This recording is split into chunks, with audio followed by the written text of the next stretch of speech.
এই কারফিউ দিনগুলোতে কিছুতেই সময় কাটছিল না, তো ভাবতাম যে কি করা যায়। তো আদিয়ান তেহারি খেতে চেয়েছিল, তো ভাবলাম তেহারিটা একটু রান্না করে ফেলি ওর জন্য। আর এই তেহারির পুরো ভিডিওটা দেখতে হলে থাকতে হবে আমার পাশে। আর ভিডিওটির কোনো অংশ যদি একটু ভালো লেগে যায় তাহলে অবশ্যই লাইক দিয়ে সাবস্ক্রাইব করে দিবেন। আর যারা ফেসবুক থেকে দেখছেন তারা অবশ্যই ফলো দিয়ে দিবেন। আসসালামু আলাইকুম, সবাই কেমন আছেন? আশা করছি সবাই ভালো আছেন। তো আল্লাহর রহমতে আমরাও ভালো আছি। আস্তে আস্তে আমাদের সব সিচুয়েশনই ঠিক হচ্ছে। তো আজকে আমি একটু তেহারি রান্নার রেসিপিটাই দেখাবো, কারণ অনেক দিন কাজ ঠিক মতো না করে কেন জানি কাজে মনই বসতে চাচ্ছে না। তাছাড়া যখনই ঘুমাতে যাই বা একটু ফ্রি থাকি শুধু ছাত্রদের কথাই মনে পড়ে। তো যাই হোক, সব মিলেই মোটামুটি চলছে আমাদের। আর এই তো আমি তেহারিটা বসিয়ে দিয়েছি। তো প্রথমে আমি একটু তেলের মধ্যে পেঁয়াজটা ভেজে নিয়েছিলাম।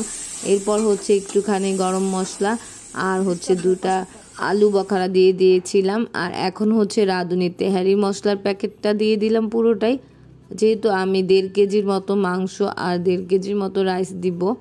আর এখানে আমার ঘরের মশলা দিয়েছিলাম, একটু জিরা, একটু গরম মশলা এরকম, আর এখন একটু আদা দিয়ে দিচ্ছিলাম। তো এখন মশলাটাকে ভালো করে কষিয়ে নিব। মশলাটা কষানো হয়ে যাওয়ার পরে আমি এর মধ্যে একটু টক দই দিয়ে দিয়েছিলাম, পুরো 1 কাপ টক দই দিয়েছি।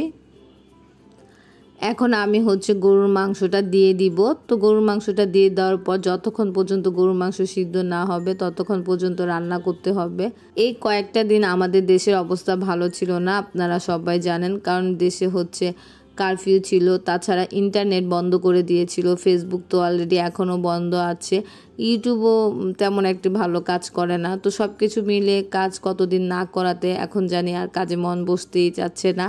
তো সব মিলে দেশের পরিস্থিতি অনেক খারাপ ছিল। তো এখানে একটু আমার মাংসটা মোটামুটি কষানো হয়েছে, তো তাই আবার একটু নেড়ে দিলাম। নেট বন্ধ থাকায় দেখা গিয়েছে যে আনাইজাও খুব জ্বালিয়েছে, কারণ কিছু একটা সময় তো ও টিভি দেখতো বা মোবাইল দেখতো, এখন সেটাও করতে পারেনি। তারপরে ওকে সুন্দর করে বুঝিয়েছি যে পুলিশ নিয়ে গেছে। তো কিছুদিন চুপচাপ ছিল, একটু ডাউনলোডের মধ্যে যে কয়েকটা ভিডিও ছিল সেগুলাই দেখেছে।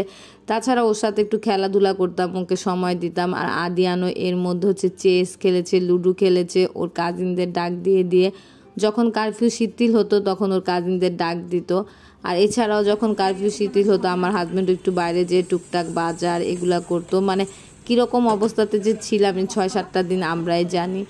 তো এই তো এখন আমি পানি দিয়ে দিলাম, পানি দিয়ে চালটা দিয়ে দিয়েছি, কারণ আমার মাংসটা মোটামুটি সিদ্ধ হয়ে গিয়েছিল। পানিটা বলক আসার পরেই আমি চালটা দিয়েছি, তারপরে দমে দিয়ে দিয়েছিলাম। তো এই তো আমার তেহারির অবস্থা এরকম। এখন বাসার মধ্যে নেট না থাকায় দেখা গিয়েছে আমার হাজবেন্ডরাও এই 6টা দিন কোনো কাজ করতে পারেনি, অফিসের একটি কাজও করতে পারেনি। তো ওরা SMS এর মাধ্যমে যতটুকু কাজ করতে পেরেছে সেগুলাই, তাছাড়া কল দিয়ে যে সকল কাজগুলো হয়েছে সেগুলি কল দিয়ে দিয়ে করেছে। তো আমার মোটামুটি তেহারি রান্না শেষ। আমি এখন একটু ঘি ছিটিয়ে দিচ্ছিলাম উপর দিয়ে।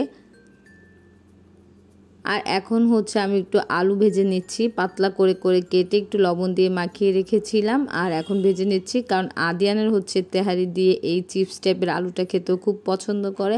তো এর জন্য ওকে করে দিচ্ছিলাম, যেহেতু তেহারি রান্নাই করেছি ভাবলাম একটু আলুটাও ভেজে দেই। আর এই তো আমার তেহারি ফাইনাল লুক। আমি এখন এটা বেড়ে ফেলবো। তো খুবই সুন্দর হয়েছিল, আর খেতেও নাকি খুব মজা হয়েছিল, বাচ্চারা সবাই বলেছে। তো আশা করছি আপনাদের আমার এই রেসিপিটা ভালো লেগেছে। তো যারাই করতে চান বৃষ্টির দিনে সুন্দর করতে পারেন, আর এই মজার খাবারটা উপভোগ করতে পারেন। তো আমার কাছে তো আমারটা খুবই মজা লেগেছিল। এতক্ষণ পর্যন্ত ধৈর্য সহকারে যারাই আমার ভিডিওটি দেখেছেন, তো তাদের কোনো অংশ যদি একটুও ভালো লেগে যায় তাহলে অবশ্যই সাবস্ক্রাইব করে দিবেন আর লাইক দিয়ে আমার পাশেই থাকবেন। আর যারা ফেসবুক থেকে দেখছেন তারা অবশ্যই ফলো দিয়ে দিবেন আর একটি লাইক দিয়ে দিবেন। আর অলরেডি যারা এই কাজটা করে ফেলেছেন তাদেরকে অনেক অনেক ধন্যবাদ। তো এই তো আমি বেড়ে নিয়েছিলাম, কারণ এখন বাচ্চারা খাবে, ওরা খাওয়ার জন্য খুবই অস্থির হয়ে গিয়েছিল।